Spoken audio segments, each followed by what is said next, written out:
عارف كروت الكوتشينه يا باشمهندس صح؟ بتبقى 52 كارت كلها مختلفه صح كده؟ كلهم مختلفين وغير بعض. يا ريت برضه عندنا الكاميرا تشوف كويس. كلهم مختلفين. عايز حضرتك يا باشمهندس اختار اي كارت ووريه الكاميرا.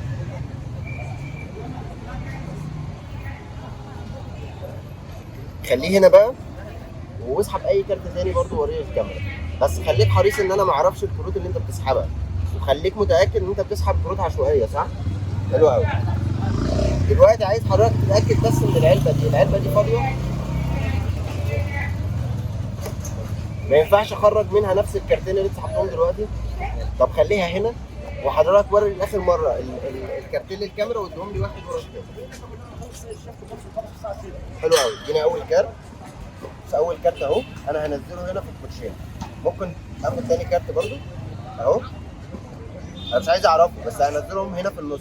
انت مراقب ايديا كويس يا باشمهندس صح؟ من تحت. من تحت. لو انا بدخلهم كده بالراحه بدخلهم جوه الكوتشينه ولا جوه العلبه دي؟ جوه الكوتشينه. ما ينفعش باي شكل من الاشكال يخرجوا من العلبه دي دلوقتي. طب اتاكد لاخر مره قبل ما اخرجهم ان هم مش موجودين. اكيد عشان العلبه فعلا فاضيه صح؟ حلو قوي. بص انا هفتح العلبه هم بالمنطق كده ما ينفعش يخرجوا عشان العلبه بالفعل فاضيه. بس بص انا هحط الكروت كلها جوه العلبه. دلوقتي ينفع يخرجوا بس لو انا اعرفهم برضه. انا لسه ما اعرفهمش. ممكن حضرتك تعمل صباعك كده. حلو قوي. بص ناحيه الكوتشينه.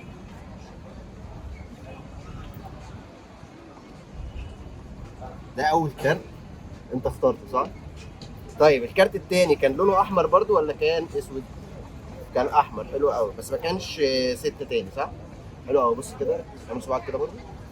خلي تركيزك صفي ذهنك خالص وقول الكارت بتاعك طول الوقت في سرك اللي انت سحبته.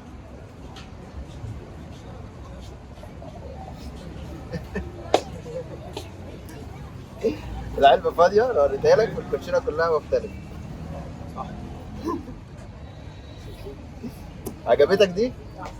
طيب لو انت كمان عجبتك الخدعه دي او عارف بتتعمل ازاي يبقى قول لنا في التعليقات واعمل شير للفيديو وما تنساش تشترك في القناه واعمل فولو بيج ماستر دارك عشان توصلك كل الفيديوهات الجديده.